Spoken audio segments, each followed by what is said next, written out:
వైసీపీలో మంత్రిగా కొనసాగిన అవంతి శ్రీనివాస్ ప్రస్తుతం ఆయన తెలుగుదేశం పార్టీలో చేరతారా లేదా అనే ఒక అయోమయంలో ఉన్న నేపథ్యంలో దాదాపుగా కూటమిలో చేరడానికి ఆయనకి గ్రీన్ సిగ్నల్ వచ్చేసిందట. దాదాపు ఆయన ప్రయత్నాలు కూడా ఫలించినాయట.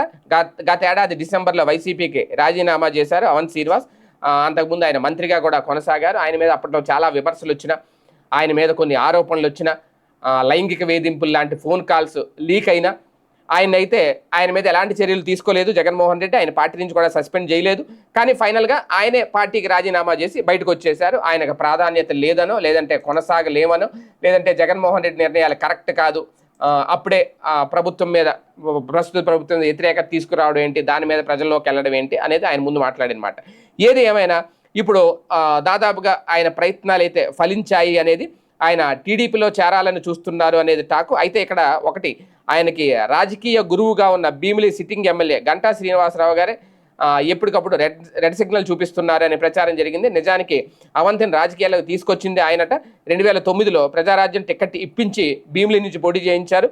అలా పొలిటికల్ ఎంట్రీ ఇచ్చిన అవంతి గంటా వెంటనే ఉంటూ ఆ తర్వాత కాంగ్రెస్లో, ఆ తర్వాత ఇద్దరు కలిసి టీడీపీలో తీర్థం పుచ్చుకున్నారు. ఇక 2014లో అనకాపల్లి నుంచి టీడీపీ తరపున ఎంపీగా పోటీ చేసి గెలిచారు. అయితే 2019లో భీమిలి నుంచి పోటీ చేయాలని అనుకున్నారు. అక్కడ సిట్టింగ్ ఎమ్మెల్యే ఆనాడు మంత్రిగా ఉన్న గంటా అభ్యంతరం వ్యక్తం చేయడం, దానికి కారణం గంటా కూడా భీమిలి నుంచే మళ్ళీ పోటీకి దిగాలని అనుకోవడం. అలా ఇద్దరి మధ్య విభేదాలు మొదలయ్యి మొత్తానికి అవంతి శ్రీనివాస్ అప్పట్లో వైసీపీలో చేరిపోయారు. వైసీపీలో ఆయన భీమిలి టికెట్ పొంది ఆ తర్వాత వచ్చిన ప్రభుత్వంలో పర్యాటక శాఖ వంటి కీలక శాఖను 3 ఏళ్ల పాటు మంత్రిగా ఆయన పనిచేశారు.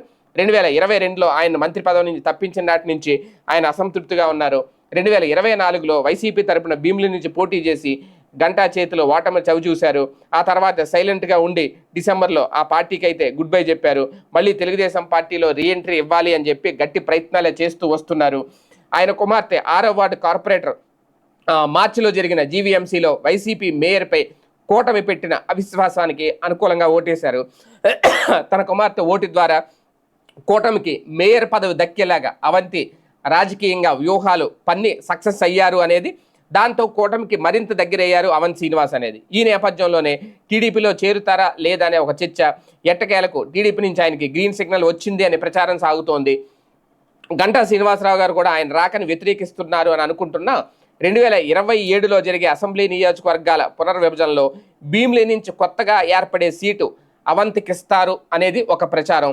మొత్తం మీద చూసుకుంటే ఇప్పుడు అవంతి శ్రీనివాస్ కూటమిలోకి వెళ్ళబోతున్నారు అనేది. ఎందుకంటే ఇప్పటివరకు వైసీపీ నుంచి వెళ్ళిపోయిన వాళ్ళు బాలినేని శ్రీనివాసరెడ్డి కానీ, సామినేని ఉదయ్ భాను కానీ, ఇలాగ అందరూ ఎక్కడో ఒక చోట సెటిల్ అయిపోయారు. రోసయ్య కానీ ఇలాగ జనసేనలోకి ఇలాగ. ఈయన మాత్రం అవంతి శ్రీనివాస్ అటు వెళ్ళక ఇటు వెళ్ళక అలా ఉన్నారు. ఖచ్చితంగా టీడీపీలోకి వెళ్తారు అనేది. కాకపోతే టీడీపీ ఆయనకి ఇంకా ద్వారాలు తెరవలేదు అనేది ఇప్పుడు ఓపెన్ అయిపోయి ఆయన ఇంకా రేపో మాపో అఫీషియల్గా కండవా కప్పుకోవడం ఒకటే తరువాయి అనేది జరుగుతున్న ప్రచారం.